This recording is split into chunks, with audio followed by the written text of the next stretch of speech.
Good morning everyone. आज हम एक कोर्स स्टार्ट करने वाले हैं जिसका नाम है रिसर्च एनालिस्ट। दो शब्द हैं इसके अंदर, रिसर्च और दूसरा नाम है हमारे पास एनालिस्ट। एनालिस्ट मतलब एक ऐसा इंसान, ऐसा व्यक्ति जो क्या करेगा, एनालिसिस करेगा। और एनालिसिस का मतलब यहाँ पे क्या होता है कि एक ऐसा इंसान जो डीप स्टडी परफॉर्म करेगा, उसको हमने एनालिस्ट का नाम यहाँ पे दिया हुआ है।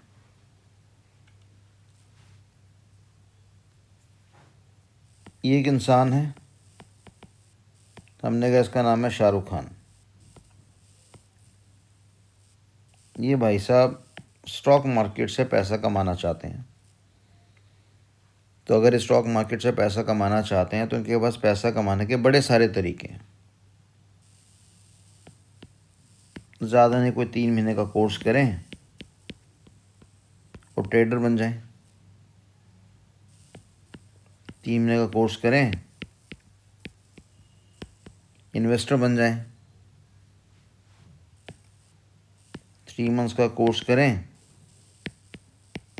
डेरिवेटिव मार्केट में काम करना स्टार्ट कर दें।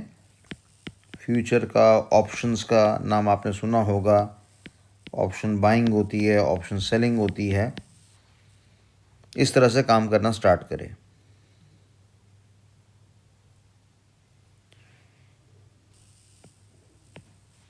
जब हम ट्रेडर की बात करते हैं तो ट्रेडर नाम का इंसान कई तरीके से ट्रेडिंग कर सकता है। वो आपका स्कैल्पिंग कर सकता है। स्कैल्पिंग का मतलब है सौदा उठाया, 5 मिनट के अंदर, 10 मिनट के अंदर, 15 मिनट में बेच दिया। वो आपका इंट्राडे खेल सकता है। 9:15 बजे बाज़ार खुला, जब भी आपने शेयर उठाया 3:15 से पहले आपने बेच दिया। हालांकि बाज़ार 3:30 बजे का रहता है, पर आपने 3:15 से पहले बेच दिया, इंट्राडे कर दिया।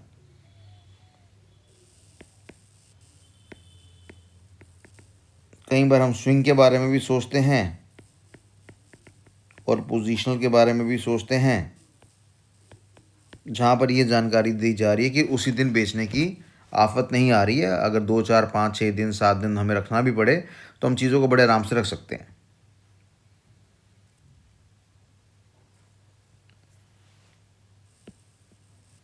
या फिर इंसान कभी चाहता है कि वो लॉन्ग टर्म के लिए कोई पर्टिकुलर शेयर अपना रख ले,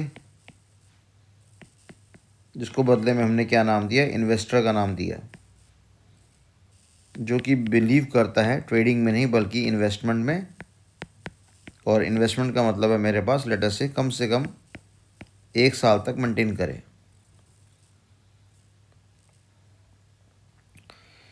अब ये बात तो बड़ी क्लियर है। छोटा पैसा होगा, छोटा मार्जिन होगा। बड़ा पैसा होगा, बड़ा मार्जिन होगा।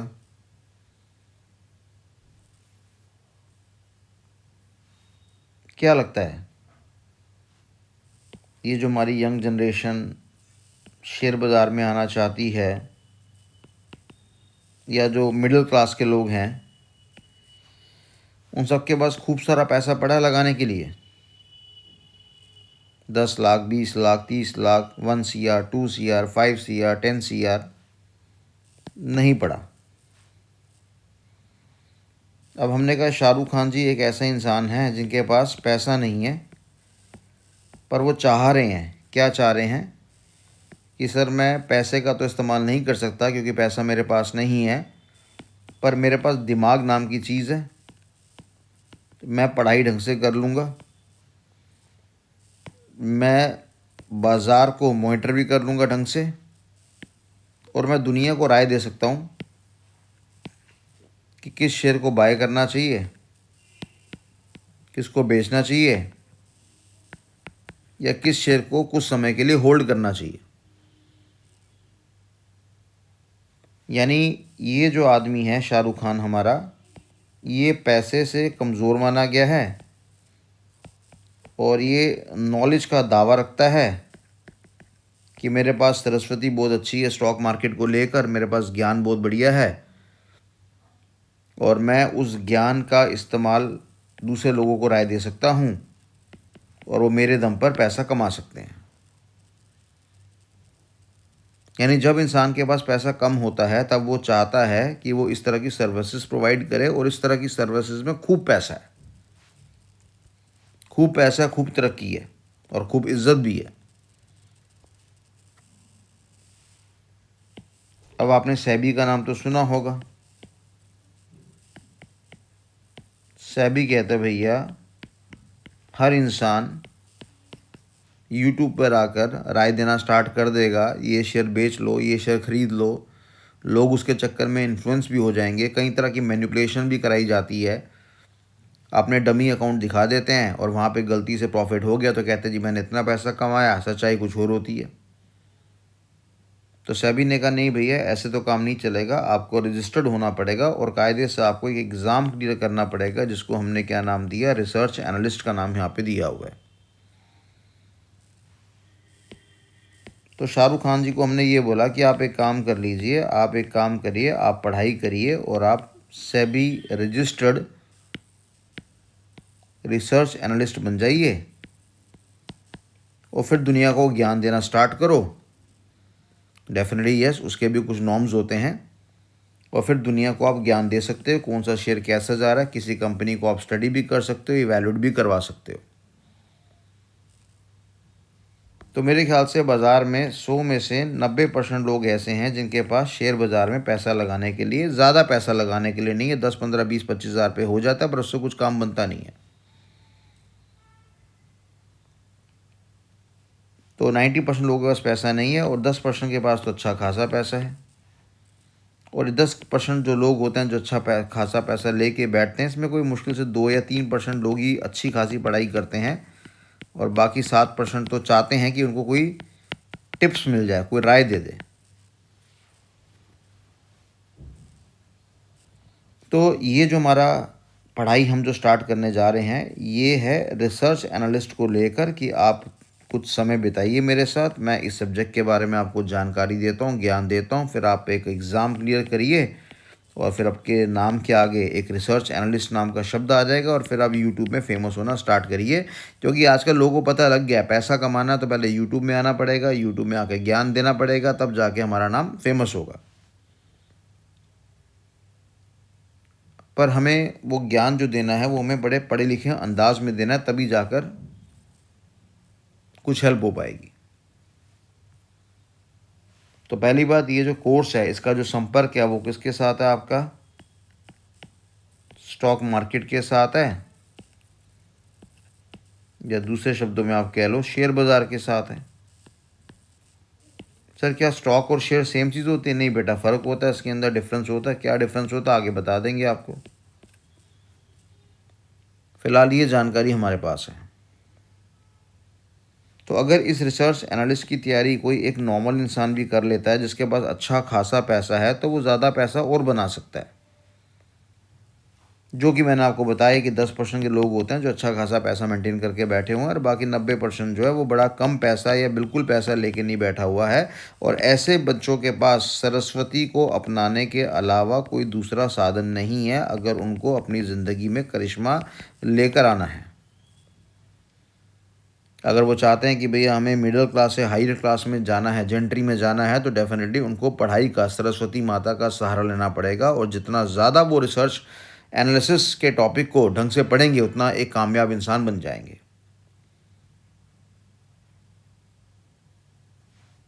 तो कहने का मतलब हमारे पास यहाँ पे क्या हो गया कि जो रिसर्च एनालिस्ट नाम का इंसान है इसको मार्केट के बारे में क्या होता है, डीप ज्ञान होता है, डीप नॉलेज होती है।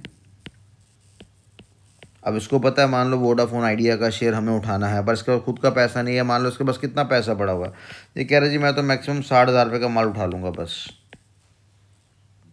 और बाज़ार में अगर मज़े लेने थे तो कम से कम इसको 65 लाख का लेटेस्ट से सामान उठाना चाहिए था। अब ये तो इतना पैसा नहीं है इसके पास। तो डेफिनेटली क्या करेगा, ये अपने क्लाइंट्स को हेल्प करेगा और बोलेगा सर आप एक काम करिए, वोडाफोन आइडिया में पैसा लगाइए, अभी मात्र 11 रुपये 35 पैसे का शेयर चल रहा है, आप इस पे 10 लाख 5 लाख 1 लाख लगा लीजिए, मार्च तक वेट करिए, 2-3 महीने तक वेट करिए, आपको ज़्यादा पैसा मिल जाएगा, बढ़िया रहेगा। तो जाहिर सी बात है, जब ये इन्फॉर्मेशन देगा रिसर्च एनालिस्ट तो मल्टीपल एस्पेक्ट्स पे रीजनिंग देगा कि सर फंडामेंटल एनालिसिस तो बहुत पुअर है, 2,25,000 करोड़ का कर्जा चढ़ा हुआ है, सर लगातार बाजार जो हमारा है वो अप ट्रेंड की दिशा में आ रहा है। अगर हम फंडामेंटल एनालिसिस को स्टडी करें तो किसी भी एंगल से मोटिवेशन नहीं मिल रहा कि हमें वोडाफोन आइडिया में पैसा लगाना चाहिए। फिर वो रिसर्च एनालिस्ट क्या करेगा, जानकारी दीजिएगा कि मोदी जी के और ब्रिटेन के क्या संबंध बनने जा रहे हैं, फ्री ट्रेड कॉन्सेप्ट क्या है जो कि दोनों देशों में साइन होने वाला है।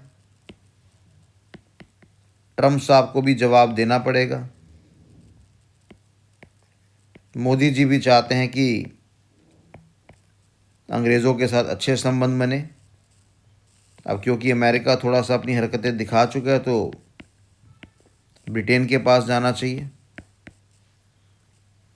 सुप्रीम कोर्ट ने भी साफ बोल दिया है कि जो फैसला कर लेगा सेंट्रल गवर्नमेंट कर लेगा, जो भी बॉल है वो सेंट्रल गवर्नमेंट के पाले में है।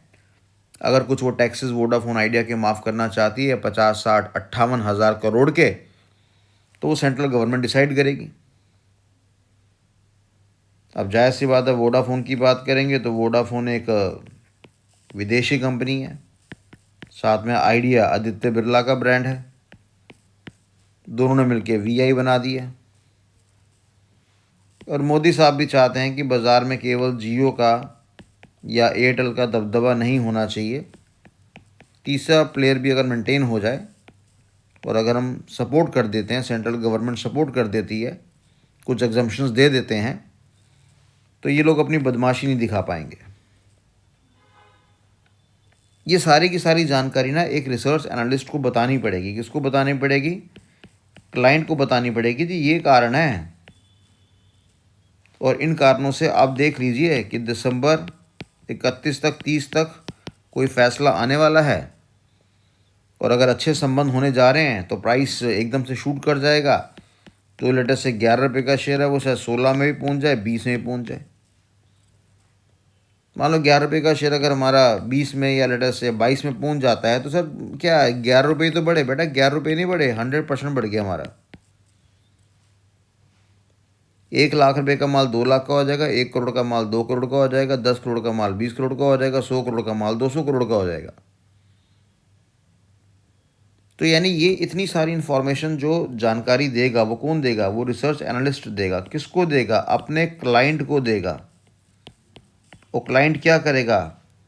उस जानकारी को लेकर फिर फैसला करेगा, डिसीजन मेकिंग करेगा कि मेरे को इस कंपनी में निवेश करना चाहिए या नहीं करना चाहिए। ये जो रिसर्च एनालिस्ट नाम का इंसान होता है ये उसको एफआरएम के बारे में जानकारी देता है। वो साहब कहता है जी कपूर साहब आपको कितना पैसा लगाना है? कपूर साहब ने कहा जी मेरे को 10 CR लगाने हैं शेयर बाज़ार में। तो कहेगा ठीक है जी आप एक काम करो, इसका 10% ही वोडाफोन आइडिया में लगाना, बाकी मत लगाना। यानी कहने का मतलब है कि 10 करोड़ का 10 करोड़ मत लगा देना, आपको मात्र 1 करोड़ रुपये लगाना पड़ेगा और बाकी 9 करोड़ रुपये आप दूसरे पोर्टफोलियो को बना लीजिए, उसमें लगा लीजिए, दूसरी कंपनी में, दूसरे सेक्टर में दूसरा कोई शेयर परचेज कर लीजिए। यानी वो आदमी किसके बारे में कह रहा है? एफआरएम के बारे में कह रहा है। एफआरएम का मतलब क्या होता है? फाइनेंशियल रिस्क मैनेजमेंट होता है, जो कि अपने में एक बहुत बड़ी ज़मीन मानी गई है, फाउंडेशन मानी गई है शेयर बाज़ार की। कितना रिस्क लेना चाहिए, कितना रिस्क नहीं लेना चाहिए, कितना टारगेट करना चाहिए, कितना टारगेट नहीं करना चाहिए, जब बाज़ार बढ़ गया तो कितना परसेंट बेचना चाहिए, सारा बेच के निकलना चाहिए या 10%, 20%, 50%, 60% बेचना चाहिए, ये सारी गाइडेंस कौन प्रोवाइड करेगा? एक पढ़ा लिखा इंसान। और उस पढ़े लिखे इंसान को हम लोगों ने यहाँ पे क्या नाम दिया, रिसर्च एनालिस्ट का नाम यहाँ पे दिया हुआ है। तो मेरा यहाँ पे कहने का बिल्कुल मतलब नहीं है कि जो गरीब लोग हैं, जो कमज़ोर लोग हैं, जिनके पास पैसा नहीं है, वही आर्य बनते हैं। नहीं यार, मेरे को अगर लेटर से मान लो मेरे पास 100 करोड़ रुपये पड़ा है, फॉर एग्ज़ाम्पल अगर मेरे पास 100 CR पड़ा हुआ है और मैं उस 100 CR को 1000 CR में कन्वर्ट करना चाहता हूँ, तो भाई मैं पढ़ाई क्यों नहीं करूँगा? मैं पढ़ाई क्यों नहीं करूँगा? मेरे को भी ढंग से पढ़ना चाहिए, मेरे को भी कंपनी को ढंग से एनालाइज करना चाहिए, fundamental, technical, derivative, business, industry analysis, सारे एनालिसिस मेरे को स्टडी करने चाहिए, स्ट्रैटेजिक एनालिसिस स्टडी करने चाहिए मेरे को। अब ये डिपेंड करता है बंदे के इंटरेस्ट के ऊपर। आपने राकेश झुनझुनवाला जी का नाम सुना होगा, कितनी बड़ी क्वालिफिकेशन थी उनके पास, चार्टर्ड अकाउंटेंट, खतरनाक आदमी। क्या ये अनपढ़ आदमी थे? जितना स्ट्रॉन्ग फंडामेंटल एनालिसिस एक चार्टर्ड अकाउंटेंट का होता है, किसी के पिताजी का नहीं होता। हाँ, टेक्निकल में थोड़ा कमज़ोर होता है, उसमें दो राय वाली बात नहीं है, पर ठीक है, धीरे धीरे अपग्रेड करेगा तो वो भी स्ट्रांग हो जाएगा। तो यानी कहने का मतलब है कि अगर अच्छी लक्ष्मी कमानी है तो अच्छी सरस्वती का भी साथ होना बड़ा आवश्यक है, नहीं तो टेलीग्राम जिंदाबाद, टिप्स देते जा रहे, काम खत्म होता रहेगा। तो फिलहाल कहने वाली बात यहाँ पे ये है कि लेटर से मैं एग्जांपल लेके चल रहा हूँ कि 100 आदमी है, 100 में से 10 बहुत अमीर आदमी हैं और 90 लेटर से एवरेज आदमी हैं जो शेयर बाज़ार से पैसा कमाना चाहते हैं।